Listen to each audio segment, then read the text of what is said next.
Muy buenas tardes, queridos televidentes. Realmente me place saludarlos en esta tarde tan hermosa. Para mí siempre será un gusto que ustedes nos pongan a trabajar y a pensar en todos aquellos conflictos que se les presenta a diario y cómo nosotros podemos orientarlos. Les cuento que hoy tenemos dos invitadas de lujo, dos abogadas egresadas de la Universidad Libre. Con ustedes acá entonces tenemos a la doctora Dayana Bravo, la doctora Paula Camila Collantes y quien les habla, Paola González. Doctora Dayana, muy buenas tardes. Muy buenas tardes, doctora Paula, doctora Paola. Muy contenta de estar con ustedes y poderle colaborar a nuestros televidentes resolviendo sus dudas e inquietudes acerca del derecho. Muchas gracias, doctora Dayana. Doctora Paula, muy buenas tardes. Buenas tardes, doctoras. Buenas tardes a nuestros televidentes. También muy feliz de estar el día de hoy aquí con ustedes en este programa que siempre tratamos de resolver lo mejor posible los casos de nuestros televidentes, siempre con la mejor disposición y gracias por la invitación. A ustedes, muchas gracias por aceptar nuestra invitación. Televidentes, siempre atentos con nuestro numeral, la red jurídica, porque a través de este numeral es que nosotros recibimos todas las inquietudes para poderlas resolver. Bueno, sin más preámbulos, vamos a dar inicio a nuestro tema del día.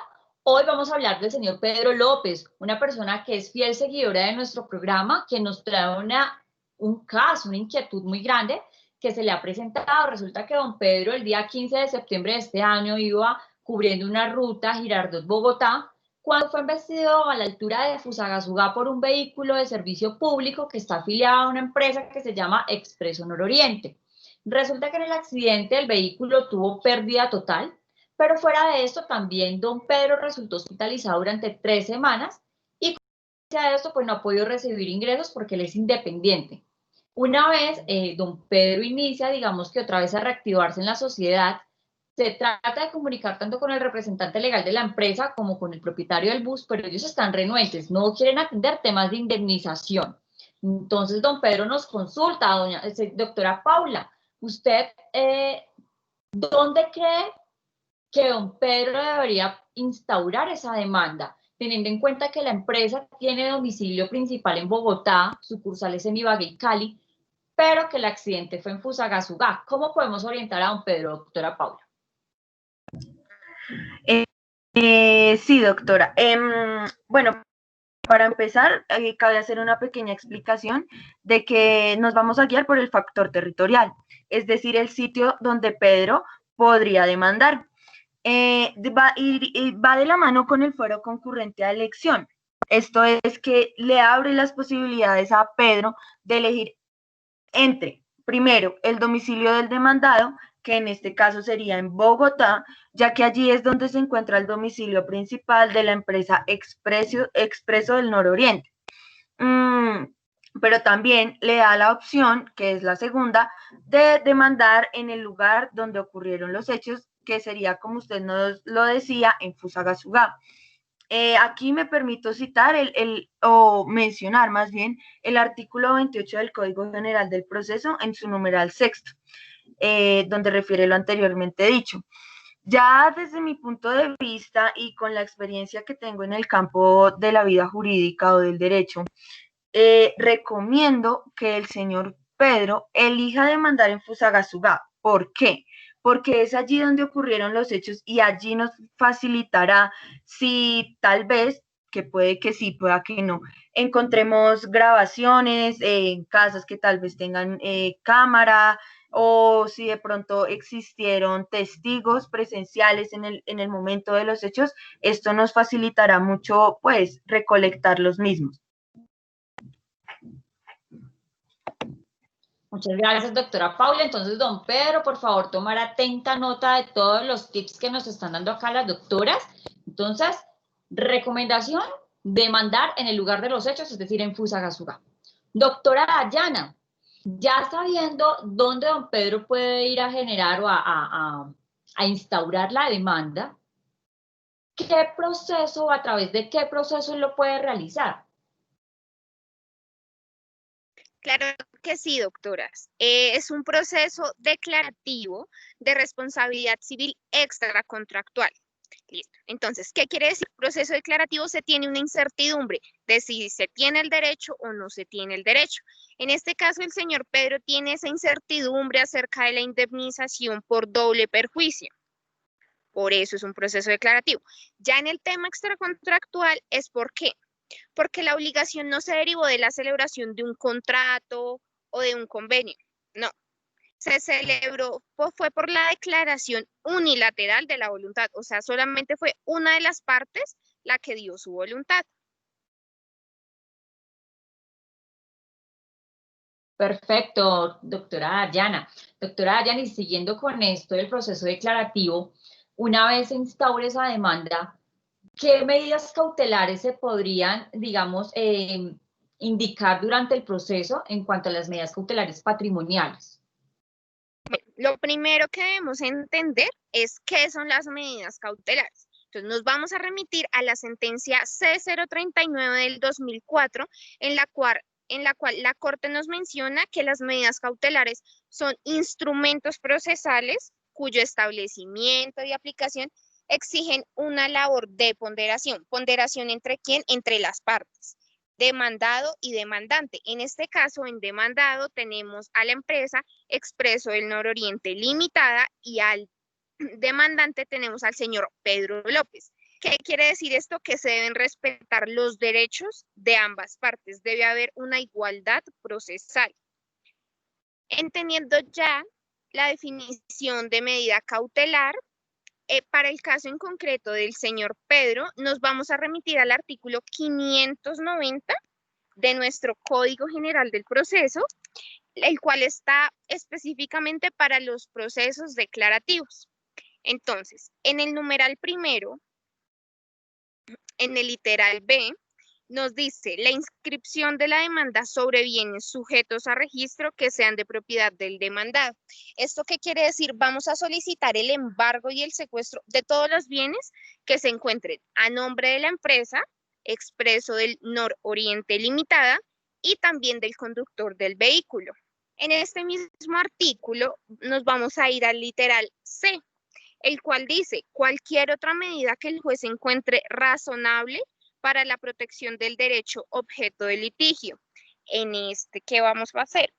Este literal cabe aplicarlo total.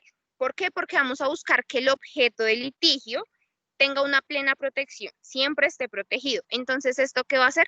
Buscar la efectividad de esas pretensiones, en este caso las pretensiones que presente don Pedro, y es así como se entiende que don Pedro está legitimado en la causa, está legitimado.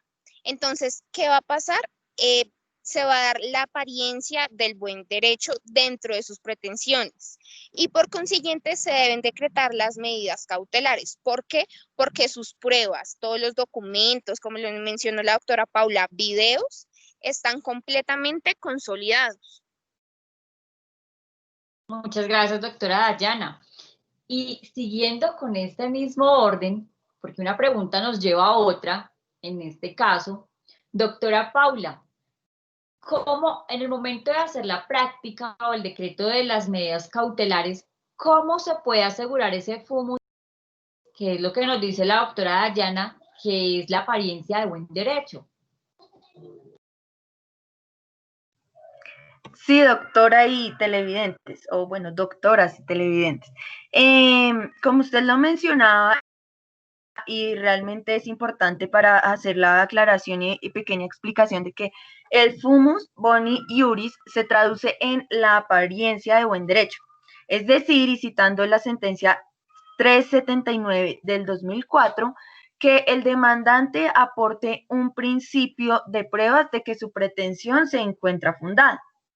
Ya teniendo esto claro, desde mi punto de vista, para este caso en concreto, este caso del señor Pedro, como primera medida es necesario o sería necesario adjuntar el informe de accidente de tránsito ocurrido el 15 de septiembre del presente año, que fue el día pues de los hechos, en perímetro del municipio de Fusagasugá.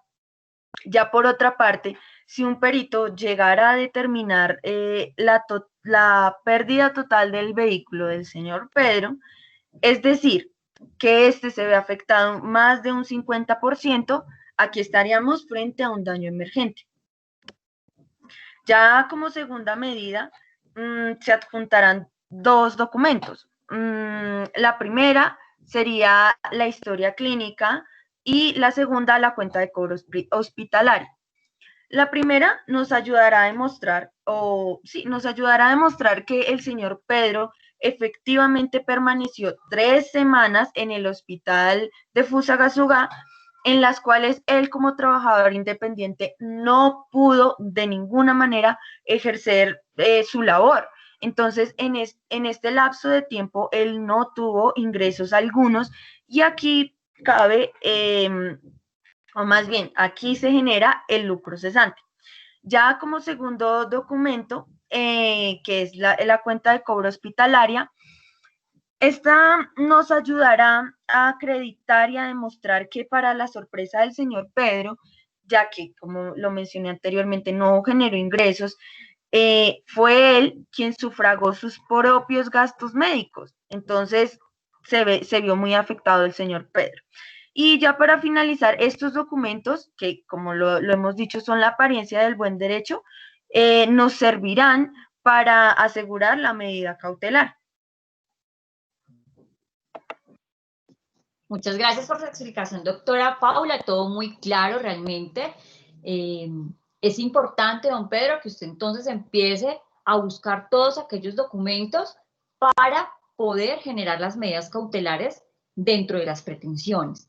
Bueno, es muy importante también recalcar que dentro de la última inquietud que nos hace llegar don Pedro, nos pregunta que si es necesario dar cumplimiento al presupuesto de la contracautela. Don Pedro, en este momento yo debo responderle que sí se debe hacer, o se puede dar, o se debe dar el cumplimiento a ese presupuesto de contracautela. Aunque primero debemos entender que la contracautela es un mecanismo de protección que debe proveer el Estado la normatividad y que esta debe estar basada dentro del principio de igualdad o equilibrio procesal entre las partes, demandado y demandante, teniendo en cuenta que, digamos, constitucionalmente deben tener igualdad, equilibrio, no debe haber una persona que goce de mayor garantía que la otra. Entonces la contracautela lo que nos da es dos funciones. La primera, va a asegurar que en este caso el peticionante, que acá es don Pedro, al momento de solicitar el decreto de las medidas cautelares, se pueda asegurar el derecho que judicialmente aún no ha sido, digamos que, probado, ¿cierto? No ha sido reconocido. Pero por otro lado también nos va a permitir que en caso que esas pretensiones de don Pedro sean declaradas por el juez como infundadas, pueda haber resarcimiento eventualmente al demandado, quien tuvo que soportar esa medida cautelar. ¿Sí? Aclarado esto, es importante también, don Pedro, saber que cuando vamos a generar o se va a solicitar las medidas cautelares y dentro de la contracautela, el juez sí nos va a solicitar que prestemos caución. ¿Caución sobre qué? Sobre el valor total de las pretensiones. Un ejemplo, usted, sus pretensiones, digamos que sus pretensiones suman 200 millones de pesos. La base en la que, digamos, está para prestar caución, nos lo dice el artículo 590 del Código General del Proceso, es del 20%. Entonces, 200 millones por el 20% nos da 40 millones de pesos, que será el valor asegurado por el cual se debe prestar caución. Sin embargo, como nos lo dice la doctora Dayana y la doctora Paula, si sus pretensiones están muy bien fundadas, consolidadas, tienen fuerza, son concretas, muy posiblemente el juez nos pueda estar diciendo, no me preste caución sobre el 20%, sino préstemela sobre el 10%, un porcentaje muy por debajo de la base. Pero si por el contrario, aquellas pretensiones no están fundamentadas, se ven que son débiles, que posiblemente se pueden tumbar fácil, es posible que el juez diga, no me va a prestar caución sobre el 20%, sino sobre un valor superior. Entonces, acá lo importante es que tengamos una muy buena apariencia de derecho, es decir, el fumus bonis iuris esté totalmente claro para que usted pueda ganar este proceso. Espero, Pedro, hayamos podido dudas a nuestras dos invitadas, la doctora Dayana Bravo y la doctora Paula Collantes. Muchísimas gracias por aceptar nuestra invitación. Siempre, de verdad, sus consejos son maravillosamente acá bienvenidos y nuestros televidentes están complacidos con ustedes. Doctora Dayana, la escuchamos. Muchas gracias, doctoras. Igual acá estamos para los televidentes, para solucionarles cualquier duda que se les genere. Siempre estamos dispuestos a ayudarles. Muchas gracias, doctora Dayana. Doctora Paula. Sí, pues espero que tengan un buen día, que siempre estén bien, que a pesar de que pues tengamos estos problemas jurídicos, vean nuestro canal, que bueno, nuestro programa que siempre les va a servir para consejos. Y ya, como lo decía la doctora Dayana, siempre dispuestas a poderles colaborar en lo que se pueda. Gracias por la invitación. A ustedes. Queridos televidentes, bueno, este fue un programa más. Nos veremos en una próxima ocasión con diferentes problemáticas que ustedes nos traen a través de nuestro numeral, la red jurídica, no lo olviden, la red jurídica. Antes de despedirnos, antes de decir adiós, un saludo a nuestro doctor Arévalo, que hoy no nos pudo acompañar ya por temas de eventos sociales, sin embargo, acá nosotras lo representamos con todo el conocimiento que nos ha impartido. Un abrazo y que estén muy bien. Adiós.